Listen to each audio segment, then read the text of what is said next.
Cancer ఈ మూడు అక్షరాల్ని తలుచుకుంటే మనలో చాలామందికి మృత్యువు కళ్ళ ముందు మెదులుతుంది. క్యాన్సర్ అన్న పేరును పలకాలంటే గుండెల్లో దడ మొదలవుతుంది. క్యాన్సర్ అంటే ప్రాణాంతకమన్న నమ్మకమే ఇందుకు కారణం. నిజానికి క్యాన్సర్ను ఎదిరించి నిలవడం, పోరాడి గెలవడం సాధ్యమే. తొలి దశలో గుర్తించి కీమోథెరపీ చికిత్స తీసుకుంటే క్యాన్సర్ నుంచి తేలిగ్గానే బయటపడొచ్చు. ఒకప్పుడుతో పోలిస్తే కీమోథెరపీ చికిత్సలోనూ ఇవాళ విప్లవాత్మకమైన మార్పులెన్నో వచ్చాయి. కీమోథెరపీతో దుష్ఫలితాలు కూడా బాగా తగ్గిపోయాయి. క్యాన్సర్ కణితుల్ని మట్టుబెట్టే కీమోథెరపీ గురించిన పూర్తి వివరాల్ని ఇప్పుడు తెలుసుకుందాం.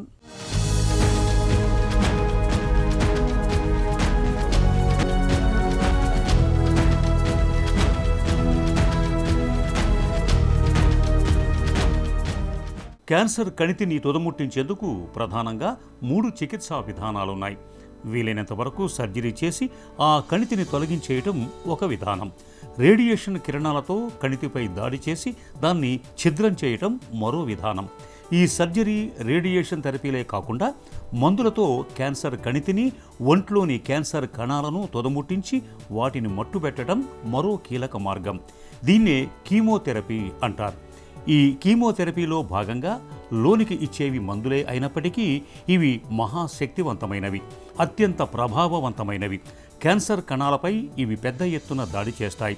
అయితే ఈ క్రమంలో ఇవి కొన్నిసార్లు ఒంట్లోని ఆరోగ్యవంతమైన కణాలను దెబ్బతీస్తాయి. అందుకే కీమోథెరపీ తీసుకుంటున్న సమయంలో అనివార్యంగానే కొన్ని దుష్ప్రభావాలు తలెత్తుతాయి. ఇలా ఏ రకాల దుష్ప్రభావాలు తలెత్తే అవకాశం ఉందో ముందే అవగాహన తెంచుకుంటే వాటిని అధిగమించటం చాలా తేలికవుతుంది. క్యాన్సర్ వైద్యంలో లేక క్యాన్సర్ కణాలని మన శరీరంలో అంతమొందించడానికి లేదంటే వైద్యం చేయడానికి వాడే మందుల్ని మనం కీమోథెరపీ డ్రగ్స్ ఆర్ కీమోథెరపీ మందులని అంటాం. ఈ ఏంటంటే మనకి క్యాన్సర్ అనగా మన శరీరంలో కణాలు అదుపు తప్పి విభజన జరిగేదనేది జరుగుతూ ఉంటుంది. ఈ కీమోథెరపీ మందులు ఆ అదుపు తప్పి విభజన జరిగే ఆ కణాలని వాటి లోపల ఆ డిఎన్ఏ మీద ప్రభావం చూపించడం వల్ల ఆ క్యాన్సర్ కణాలని అంతమొందిస్తుంది, అలాగే క్యాన్సర్ని అదుపులో ఉంచుతుంది. ఇలాగా ఈ కీమోథెరపీ మందులు ఆ క్యాన్సర్ కణాల మీద అంతమొందించడం వల్ల, వాటిని విభజన తగ్గించడం వల్ల, మొత్తం ఆపటం వల్ల ఇది ప్రభావం అనేది చూపిస్తూ ఉంటుంది. ఇందాక చెప్పుకున్నట్టు క్యాన్సర్ వైద్యంలో 3 ముఖ్య భాగాలు ఉంటాయండి, విభాగాలు. ఒకటి మెడికల్ ట్రీట్మెంట్ అంటే కీమోథెరపీ, రెండోది సర్జికల్ ట్రీట్మెంట్ అంటే ఆపరేషన్, అది రకరకాల ఈ రోజుల్లో పద్ధతులు వచ్చినాయి, మూడోది రేడియేషన్ థెరపీ. కీమోథెరపీ మందులు అనేది మనం ఏ క్యాన్సర్లో ఇస్తున్నాం అనేది మొదటగా చూసుకోవాలి. దాని తర్వాత అది మనం ఏ ఉద్దేశంతో ఇస్తున్నాం. కొన్నిసార్లు మనం కీమోథెరపీ అనేది ఆపరేషన్కి ముందు ఇస్తాం, కొన్నిసార్లు ఏంటంటే ఆపరేషన్ అయిపోయిన తర్వాత తిరిగి రాకుండా ఉండటానికి ఇస్తాం. కాబట్టి అది ఏ రకమైన క్యాన్సర్ని బట్టి, ఏ రకమైన ఉద్దేశంతో మనం ఇస్తున్నాన్ని బట్టి నెంబర్ ఆఫ్ సైకిల్స్ అనేవి ఉంటుంది. అసలు క్యాన్సర్ కణాలను తుదముట్టించాల్సిన కీమోథెరపీ మందులు సాధారణ ఆరోగ్యవంతమైన కణాలను ఎందుకు దెబ్బతీస్తాయి? దీనికోసం క్యాన్సర్ కణాల స్వభావాన్ని కొద్దిగా అర్థం చేసుకోవటం అవసరం. సాధారణంగా మన శరీరంలోని కణాలన్నీ ఒక క్రమంలో విభజన చెందుతూ ఉంటాయి. కానీ కొన్ని కణాలు ఈ క్రమం తప్పి విపరీతంగా విభజన చెందుతూ తామరతంపరగా తమ సంఖ్యను పెంచుకుంటూ అవే ఓ పెద్ద కణితిలా తయారవుతాయి. అవే క్యాన్సర్ కణాలు. క్యాన్సర్ చికిత్సలో భాగంగా మనమిచ్చే కీమోథెరపీ మందులు ప్రధానంగా ఇలా వేగంగా విభజన చెందే కణాలను పట్టుకొని వాటిని చంపేస్తూ ఉంటాయి. అందుకే మన శరీరంలో వేగంగా విభజన చెందుతుండే ఇతరత్రా కణాలు కూడా కొంతవరకు ఈ మందుల ప్రభావానికి లోనై దెబ్బతింటాయి. దుష్ప్రభావాలకు ఇదే మూలం. ఉదాహరణకు మన వెంట్రుకల కుదురులోని కణాలు చాలా వేగంగా విభజన చెందుతూ ఉంటాయి. అందుకే కీమోథెరపీ ఆరంభించగానే ఈ కణాలు దెబ్బతిని జుట్టు రాలిపోతుంది. అలాగే ఎముక మజ్జలోనూ రక్త కణాలు వేగంగా విభజన చెందుతూ ఉంటాయి. కాబట్టి కీమోథెరపీ ప్రభావం దాని మీద ఉంటుంది. ఇలా వేగంగా విభజన చెందని కణాలు, అవయవాలపై కీమోథెరపీ ప్రభావం పెద్దగా ఉండదు. అందుకే దుష్ప్రభావాలను ఈ కోణం నుంచి అర్థం చేసుకోవాల్సి ఉంటుంది. కీమోథెరపీ అనేది ఒక పదమే అండి. దాంట్లో మనకి వివిధ రకాల డ్రగ్స్ అనేవి ఉంటుంది. అది ఏ క్యాన్సర్లో వాడుతున్నాం, ఏ రకమైన మందు ఇస్తున్నాం అనే దాన్ని బట్టి మనం ఇచ్చే మార్గం కూడా ఉంటుంది. దాదాపు చాలా వరకు మనం ఇంట్రావీనస్ రూట్ అంటే నరాలకే మనం ఇస్తాము. కొన్నిసార్లు ఏంటంటే ఇంట్రాథీకల్ అంటే వెన్నుపూసలో మనకి సెరిబ్రోస్పైనల్ ఫ్లూయిడ్లో ఎక్కిస్తాం. ఎందుకంటే మెదడులో జబ్బు వచ్చినప్పుడు కూడా అలా ఇచ్చే అవకాశం ఉంటుంది. కొన్నిసార్లు ఏంటంటే కనుక మనం కండరానికి కూడా ఇస్తాం, ఇంట్రామస్కులర్ రూట్ అనేది. కాబట్టి వివిధ మార్గాల్లో మనం కీమోథెరపీ మందులు అనేది ఇవ్వడానికి అవకాశం ఉంటుంది. కీమోథెరపీ మనం ఎప్పుడైనా క్యాన్సర్ రోగికి ఇచ్చే ముందు 2-3 విషయాలు తప్పనిసరిగా మనం గుర్తుంచుకోవాలి. మొదటిది, ఆ రోగి యొక్క వయసు ఎంత. రెండోది, ఆ రోగి యొక్క ఎత్తు ఎంత, బరువు ఎంత. మూడోది, మనం ఏ రకమైన క్యాన్సర్లో ఇస్తున్నాము, ఏ స్టేజ్లో ఇస్తున్నాము. నాలుగోది, అత్యంత ప్రాముఖ్యమైనది ఏంటంటే కనుక ఆ రోగికి కేవలం క్యాన్సర్ జబ్బైనా మిగతా ఆరోగ్య సంబంధమైన ఇబ్బందులు ఏమైనా ఉన్నాయా. బీపీ ఉందా, షుగర్ ఉందా, లేదంటే ఆస్తమా ఉందా, లేదంటే ఇదివరకు ఎప్పుడైనా గుండెపోటు కానీ పక్షవాతం కానీ వచ్చినాయా.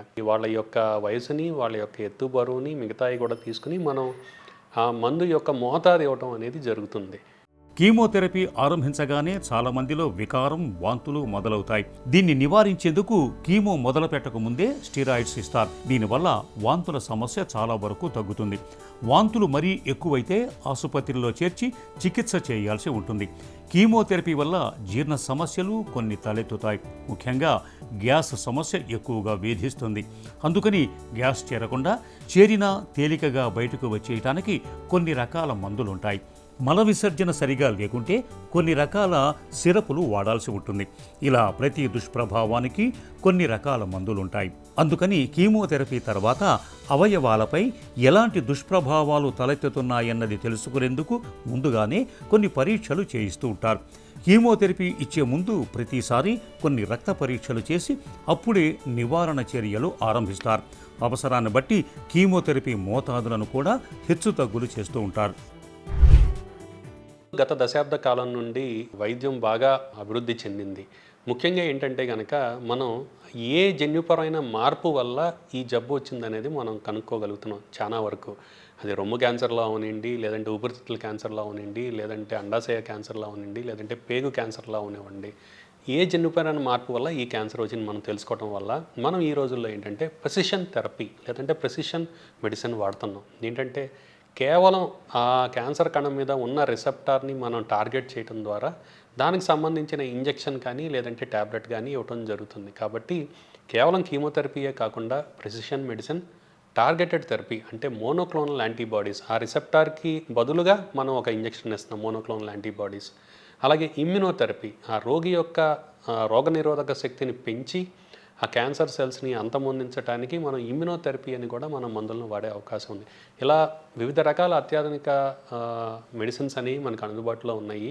అలాగే సైడ్ ఎఫెక్ట్స్ అంటే దుష్ప్రభావాలను కూడా మనం చాలా వరకు తగ్గించుకుని ఇలాగా మెడిసిన్స్ వాడటం వల్ల ఆ క్యాన్సర్ కణాలని పూర్తిగా అంతమొందించి తొలి దశలో అయితే ఇంకెప్పుడూ రాకుండా చేయొచ్చు. అలాగే అడ్వాన్స్డ్ దశలో మనం కనుక్కున్నా కానీ చాలా సంవత్సరాల వరకు ఆ పేషెంట్ యొక్క ఆయుర్దాయం కూడా మనం కాపాడుకోవచ్చు. కీమోథెరపీ చికిత్సలో వాంతులు, విరేచనాలు, నీరసం, నిస్సత్తువ, రక్తహీనత, జుట్టు రాలిపోవటం, కొన్ని రకాల ఇన్ఫెక్షన్లు రావటం అన్నవి సర్వసాధారణమే. డాక్టర్ చెప్పే సూచనలతో పాటు సమతులాహారం, తగినంత ద్రవాహారాలు, నిత్యం కాసేపు నడక, మనసుకు ఆనందాన్ని, ఆహ్లాదాన్ని అందించే హాబీలను అలవాటు చేసుకోవటం ద్వారా క్యాన్సర్ చికిత్సలు తెచ్చిపెట్టే దుష్ప్రభావాలను ప్రభావవంతంగా తట్టుకొని క్యాన్సర్ మహమ్మారి నుండి బయటపడవచ్చు.